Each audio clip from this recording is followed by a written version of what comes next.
How to turn on Pick a Pic on Snapchat. It is a feature where user can pick a snap without fully opening it. It is a way of viewing a message without notifying the sender that it has been viewed.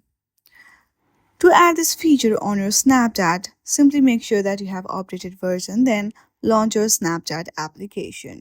From here on the top left, you will see Snap icon, tap on it, and from here you have to select on Snapchat Plus.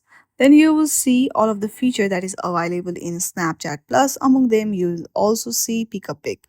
Simply tap on it and hit on the next. From here your payment process will be proceed. Once you are done with your payment, you will have Snapchat Plus in your device. Once you'll get it, you can easily use this Pick a Pic feature on your Snapchat. I hope you like this video. If you like this video, then please do not forget to like and subscribe to our channel. Thank you for watching.